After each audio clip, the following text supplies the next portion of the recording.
오늘 우리 계신 하나님 말씀 함께 나누겠습니다. 사무엘하 3장 1절부터 11절까지 말씀입니다. 한 절씩 교독하겠습니다. 사울의 집안과 다윗의 집안 사이의 싸움은 오랫동안 계속됐습니다.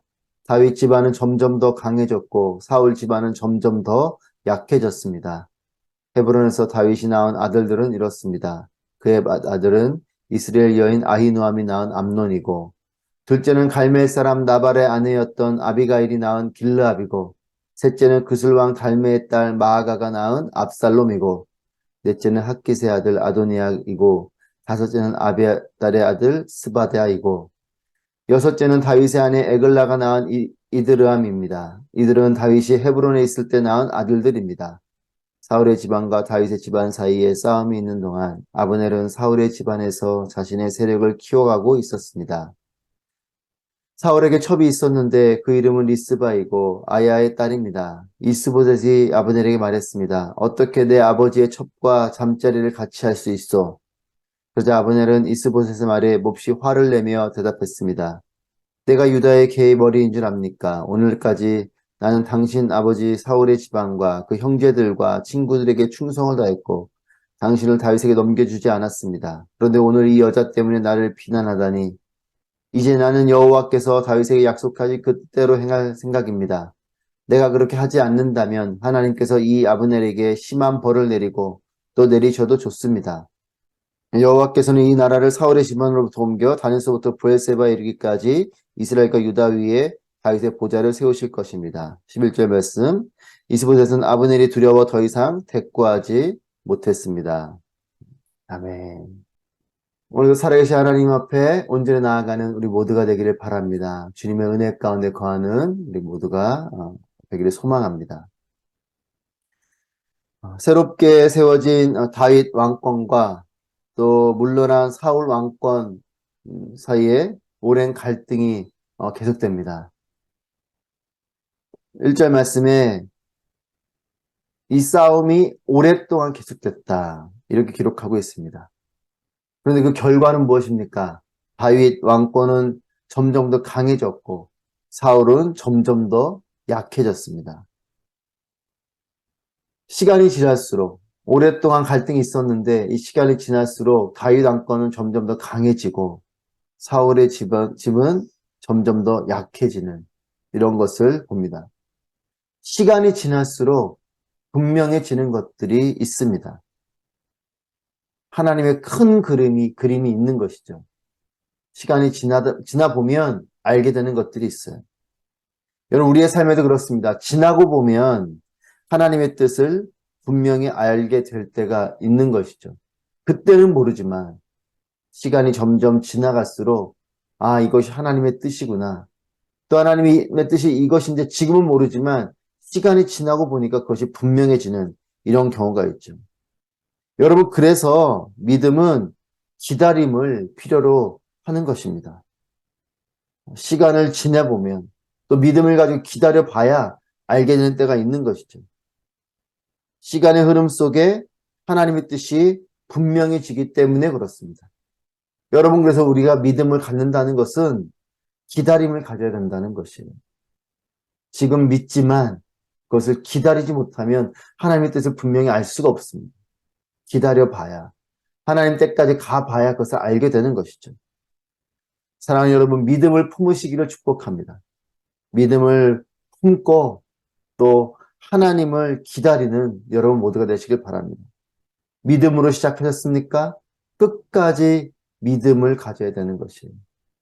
많은 사람들이 믿음을 갖기는 하지만 끝까지 기다리지 못하는 경우가 많이 있습니다. 그 믿음은 결국은 믿음으로 끝나지 못할 때가 있습니다. 믿었다면 끝까지 믿는 것이에요. 하나님의 때까지 가는 것입니다. 오래도록 기다리는 일일지라도 그때까지 가야 알게 되는 것이죠. 하나님의 분명한 약속에 따른 다윗 왕조의 이런 경고한 가운데 있지만 또 다윗 역시 주변 왕들과 같은 행보를 보이기도 합니다. 2절부터 4절 말씀을 보면 다윗은 헤브론에 있으면서 6명의 아내를 통해서 6명의 아들을 낳는 이 성경의 기록을 보게 됩니다. 정치적인 필요 때문에 정치적인 이 필요에 따라서 정략적인 결혼을 한 것이죠. 다양한 또 지역과 다양한 나라의 그런 관계를 맺기 위해서 그 지역에 있는 여성들과 또는 그 지역에 있는 영향력 있는 자들의 딸들과 결혼을 하는 것입니다. 그 당시 많은 다른 왕들이 하는 모습이죠. 어떤 국제적인 또는 주변 지역들과의 평화를 위해서 또 연대를 위해서 그 정략 결혼을 하는 것이 그 당시의 모습이었습니다. 근데 다윗도 그런 모습을 하게 됩니다. 그래서 6명의 아내를 통해서 6명의 아들을 낳습니다. 물론 자신의 어떤 개인적인 필요에 따라서 결혼을 한 여인도 있고 또는 정략적인 결혼을 한 사람도 있습니다. 주변 왕들처럼 다윗도 그런 모습을 보이는 것입니다. 다윗이 완벽한 사람 같지만 다윗도 연약한 사람인 것입니다. 하나님을 향한 믿음의 사람이지만 세속적인 인간들과 별반 다르지 않은 그런 사람인 것을 또 봅니다. 여러분, 우리의 모습과도 같죠. 우리도 믿음을 가진 사람들이지만 또 세속적인 또 연약한 인간의 모습들이 우리 가운데도 있습니다. 여러분, 이것이 우리의 연약함인 것이에요. 완벽한 것 같지만 그렇지 않습니다. 늘 이 연약함을 또 우리 부족함을 나 역시도 세속적인 모습이 있는 사람임을 죄성이 있는 사람임을 인정하고 고백하고 살아가는 것이 우리에게 그것이 진정한 신앙인의 모습입니다. 겉으로 완벽한 것처럼 죄가 없는 사람처럼 사는 그런 외식하는 자의 모습이 아니고 나도 이런 연약한 사람이다 라는 걸 고백하는 것이 중요한 것이죠. 완벽해서가 아니고 다윗이 하나님의 기쁨이 될 수 있었던 다윗이 하나님께 마음의 합한 자가 될 수 있었던 것은 그 완벽해서가 아니고 연약함 속에서도 하나님께로 나아갔었던 사람이기 때문에 그렇습니다. 후에 다윗은 이런 아들들을 통해서 어려움을 겪게 됩니다. 여러분, 아브라함도 그렇죠. 이스마엘 문제로 어려움을 겪습니다. 하나님의 약속에 따른 것이 아니라 나의 판단에 따른 때로는 나의 욕심에 따른 것이 문제가 되기도 하는 것입니다. 아브라함도 그렇고 또 이 다윗도 정략적인 결혼이고 하지만 결국 그 많은 아들을 통해서 어려움을 겪게 되고 또 아브라함도 그런 이스마엘로 인해서 어려움을 겪게 되는 것이죠. 하나님께 여쭙고 하나님의 뜻을 발견하고 또 끝까지 순종하는 여러분의 모습이 되길 바랍니다. 우리 모두가 하나님께 물어보고 하나님의 뜻을 분별하고 분별됐다면 끝까지 순종해야 되는 것이에요. 그 순종하고 기다림의 결과로 사는 것이 믿음의 사람인 것입니다. 이제 성경의 렌즈는 사울의 왕조를 포기하지 못한 사람인 아브넬과 꼭두각시 같은 이스보셋을 향해 나아갑니다. 심각한 상황이 벌어집니다. 사울 왕의 첩과 아브넬이 잠자리를 한 사건이 일어납니다. 이것은 사울 왕의 왕권을 자신이 가지고 있는 자다라는 것과 같은 그런 스스로 그런 자부하는 행동을 한 것이죠. 그래서 이것에 분개한 이스보셋이 크게 반발을 합니다. 그런데 아브넬의 대답이 놀랍습니다. 여러분, 말 속에 그 사람의 마음이 있는 것이에요. 이 놀라운 아브넬의 대답 속에 아브넬의 마음이 있는 것이죠. 8절 말씀입니다. 그러자 아브넬은 이스보셋의 말에 몹시 화를 내며 대답했습니다. 내가 유다의 개의 머리인 줄 압니까? 오늘까지 나는 당신 아버지 사울의 집안과 그 형제들과 친구들에게 충성을 다했고 당신을 다윗에게 넘겨주지 않았습니다. 그런데 오늘 이 여자 때문에 나를 비난하다니. 내가 유다의 개의 머리인 줄 압니까? 충분히 질책당해야 될 일 앞에 아브넬은 당당합니다. 그리고 심지어 이렇게 말합니다. 내가 유다의 개의 머리인 줄 압니다. 이 말은 무엇입니까? 나를 무시합니까? 내가 그럴 자격이 없는 자입니까? 이런 말을 하는 거죠. 여러분 어찌 선대왕의 그런 첩과 잠자리 한다는 것은 자신이 왕과 같은 권세를 갖고 있다라는 뜻이에요. 여러분 이것은 왕으로 세워져 있는 이스보셋이 볼 때에는 또 그런 질서 속에서는 맞지 않는 것이죠. 그리고 심지어는 자신의 아버지인 사울왕을 볼 때 그렇게 할 수 없는 일입니다. 버젓이 이런 일을 당당하게 하고 있다는 것은 이 아브넬 스스로가 이스보셋을 사실은 자신이 그렇게 세운 것이지 않습니까? 자신이 왕과 같은 권력을 가지고 있고 그런 생각을 하고 있는 것입니다. 자신이 영향력 있는 자라고 과시한 것이죠. 아브넬은 분노와 무시의 마음으로 이스보셋을 겁박하고 있습니다. 9절 말씀입니다. 이제 나는 여호와께서 다윗에게 약속하신 그 뜻대로 행할 생각입니다. 내가 그렇게 하지 않는다면 하나님께서 이 아브넬에게 심한 벌을 내리고 또 내리셔도 좋습니다. 여호와께서 약속하신 그 뜻대로 다윗에게 행할 것이다. 모순된 말을 하고 있습니다. 아브넬 스스로 뭐라고 말합니까? 여호와께서 다윗에게 약속하신 그 뜻대로 행할 것이다. 여호와께서 다윗에게 약속하신 것이 무엇입니까? 다윗을 왕으로 세운 하나님의 그 뜻을 말하는 거죠. 그러니까 이 아브넬은 여호와의 뜻을 알고 있었다는 것이에요. 그리고 두 번째는 여호와의 뜻이 무엇입니까? 다윗을 왕으로 세운 것이죠. 그런데 이스보셋을 왕으로 세웠죠. 무엇입니까? 여호와의 뜻을 알고 있었지만 순종하지 않았다는 것이에요. 자기 스스로가 하나님께 불순종한 것을 고백하고 있어요. 하나님 뜻을 몰랐다면 몰라서 여전히 자신이 사울 왕의 그 왕좌 아래 이스보셋을 세웠다고 할 수 있지만 이미 알고 있습니다.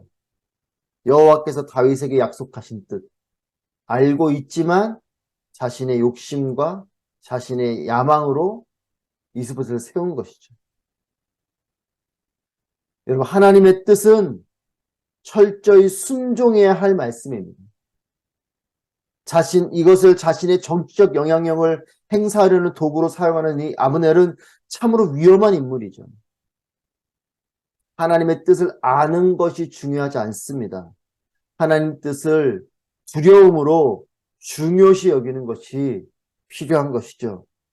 하나님 뜻을 철저히 믿고 순종해야 되는 것입니다. 근데 아브넬은 하나님 뜻을 알고 있지만 이것을 중요하게 여기지 않았고 또 하나님 뜻대로 순종하지 않았어요. 자기가 하고 싶은 대로 한 것이죠. 하나님 뜻은 다윗이지만 자신의 야망은 사울 왕조의 그 권력에서 세워져 가는 그 권력 안에 자기가 영향력을 갖고자 하는 이것이 아브넬의 마음이었던 것입니다. 여러분 우리도 그렇지 않습니까? 하나님 뜻을 알고 있지만 내가 원하는 대로 하는 경우가 있어요. 하나님이 오른쪽 방향으로 가길 원하는 것 같은 것을 알면서도 왼쪽으로 가고 싶은 나의 마음, 나의 욕심을 따라 갈 때가 있는 것이죠. 여러분 우리의 삶은 하나님의 뜻이 이끌어가는 삶이 되어야겠습니다. 하나님 뜻하시는 대로 순종하고 하나님 뜻하시는 것을 결정하고 나아가는 것이 우리의 삶이어야 되는 것이죠. 여러분 우리도 어쩌면 아브넬과 같은 마음들이 우리 가운데 있지 않은가 우리 스스로를 돌아봅니다. 하나님 뜻을 저버리고 자신의 욕망대로 한 자들의 모습은 결국 그 끝이 좋지 않습니다. 11, 12절 말씀, 10절부터 11절 말씀입니다. 여호와께서는 이 나라를 사울의 집안으로부터 옮겨 단에서부터 브엘세바에 이르기까지 이스라엘과 유다 위에 다윗의 보좌를 세우실 것입니다. 이스보셋은 아브넬이 두려워 더 이상 대꾸하지 못했습니다. 자신이 지키려고 했던 이 사울 왕조에 대한 비전은 없이 그저 욕망에 따른 협박만이 남아있을 뿐입니다. 사울의 왕조를 이어가고자 그 아들인 이스보셋을 세웠지만 이 아브넬의 말은 결국 이 왕조를 견고하게 세워져 나가는 비전적인 말이 아닌 결국 그럼 다윗이 왕이 되게 하겠다라고 협박하는 이 정도의 부분이 이 사울 왕조의 모습인 거죠. 또한 이스보셋은 어떻습니까? 왕이지만 힘없는 왕인 이스보셋의 모습. 그저 두려움 속에서 아무런 영향력도 행사하지 못하는, 이것이 결국은 그 야망을 쫓은, 자신의 사심을 쫓은 그 왕조의 모습인 것입니다. 여러분, 하나님을 믿고 하나님의 뜻을 구하고 또 하나님의 때를 기다리는 삶이 되시기를 축복합니다. 그리고 지금은 다 알 수 없지만 하나님의 일들이 서서히 펼쳐지게 될 것을 여러분 믿으시기 바랍니다. 하나님의 뜻은 지금 다 알지 못해요. 하지만 기다리는 자예요. 오래도록 시간이 지나고 보면 그것을 발견하게 되는 것입니다. 여러분, 지금 믿음과 순종을 심은 자는 하나님의 풍성함으로 가득하게 될 것입니다. 하지만 지금 헛된 욕심과 불순종을 심은 자는 그 끝이 불안하고 결국 그 끝이 안 좋게 될 것이에요. 오늘도 우리는 믿음을 심는 자들이 되길 바랍니다. 순종을 심는 자들이 되길 바랍니다. 그것이 시간이 지나면 아름다운 하나님의 놀라운 열매가 될 것입니다. 하나님은 살아계십니다. 그리고 우리를 인도하십니다. 시간이 흐를수록 하나님의 뜻이 분명히 이루어지고 또 하나님께서 인도하시는 삶으로 견고하게 나아가는 여러분 모두가 되시기를 주님의 이름으로 축복합니다.